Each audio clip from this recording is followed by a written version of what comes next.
Hello again, this is Alfred Einstein from the Pockets of Specialized Knowledge Studios. This morning we're going to discuss deeds. A deed is a legal instrument that conveys interest in real property from an owner or a grantor to a purchaser or a grantee. If you remember from your real estate school text, OR gives while EE receives. There are several different types of deeds that you're going to run into in business, and each of them serve their own special purposes. Although deeds might have different names, they all fall pretty much under one basic category. They're used to transfer property or interest in property. Sorry for you lawyers out there.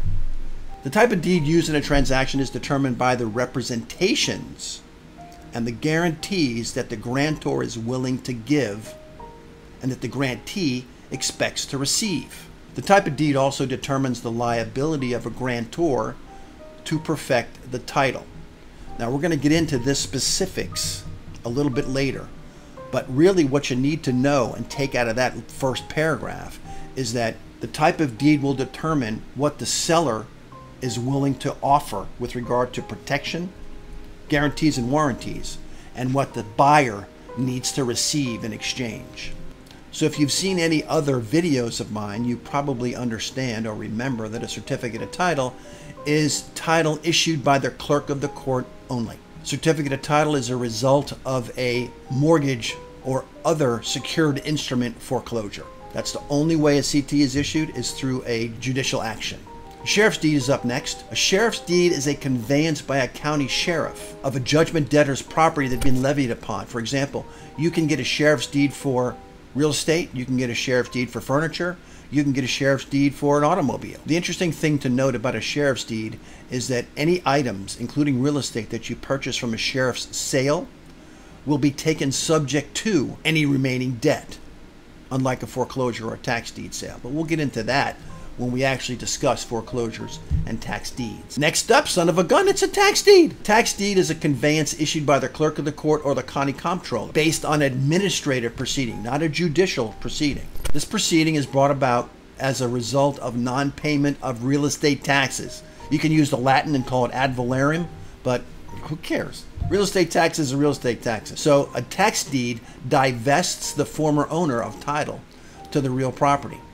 However, tax deeds, they do extinguish mortgages, but there are a few secret flaws that they have. So if you're buying a tax deed, make sure you try to find my tax deed video. I'll cover you a little bit on that. The next deed up is a quitclaim deed. A quitclaim deed is a conveyance in which the guarantor or the person selling the property or issuing the deed makes no representations or warranties regarding the subject property. And it's mostly used just to clear up defects or transfer title and divorces and things of that nature. A personal representative's deed is next up, and it's signed by the personal representative of an estate when someone is deceased.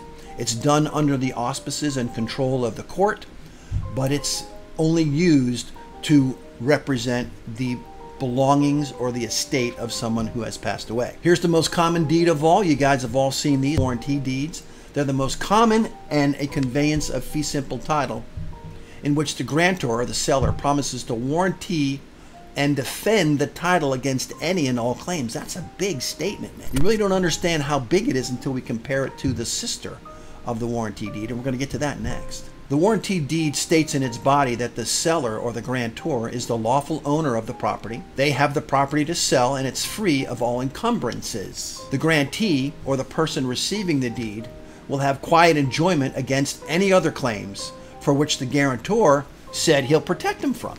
The grantor will also give further assurances and perform any act necessary in the future to protect the title. That's the problem I have.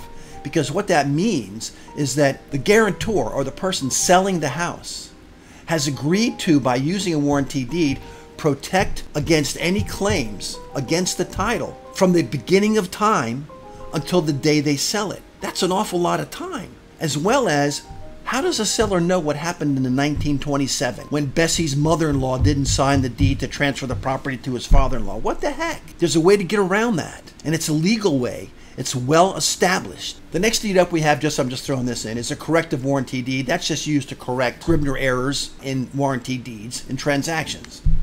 Everybody makes a mistake. Here's the final deed we're going to talk about. And it is the deed that every single seller of real estate should use every time without exception, because what it does is it limits your liability.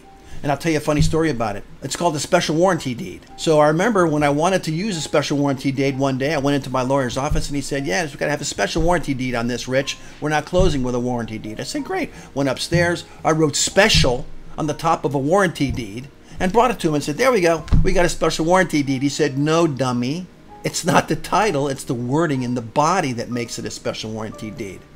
Okay, so I learned.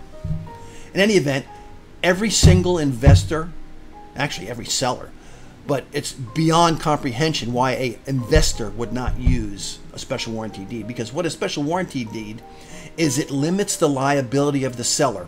Remember, we were a warranty deed from the beginning of time to the day you sold it? But if you use a special warranty deed, you only are forced to help protect and guarantee title during the period of your ownership, which may have been 2 weeks, 2 months, 2 years, but whatever it is, just by using this simple document, you relieve yourself of the liability or the potential liability of having to guarantee title from the beginning of time. Be smart about it. Use a special warranty deed and only limit your responsibility or liability to the day that you own it, to the period of time that you own it. And by the way, special warranty deed is exactly the same in every other paragraph as the warranty deed. The buyer is not affected at all. Just you, as the seller, are affected and protected. Now, because a title company is going to write title insurance, if you sign a warranty deed and there's a problem, they're going to come back at you. But wait a minute, they got paid to issue insurance. You didn't. All you did was sign a document. Use a special warranty deed and they can't come after you for anything that's outside of your ownership period. And if you want to use a special warranty deed at your closing, you're going to have to include that information in an addendum. And if you don't have my addendum yet, go to, I don't know, you contact me somehow through here. I have a free download on my website and you'll get my addendum if you want it. It's a great document. It shows you all the protections that we took when we sold property. And one of the most important ones is to make sure that we always closed as a seller with a special warranty deed. Anyways, listen, man, I hope this made some sense to you. I hope you understand the difference between the warranty deed and the special warranty deed, which is really at the root of this presentation. If you didn't, send me a note, drop me a line. I'll answer the questions, whatever you have. But in the meantime, until next time, this is Alfred Einstein signing off for Pockets of Specialized Knowledge. See you again. And please now, would you do me a favor and like the video? It helps to grow the channel and allows me to bring more content like this. So I appreciate it very much.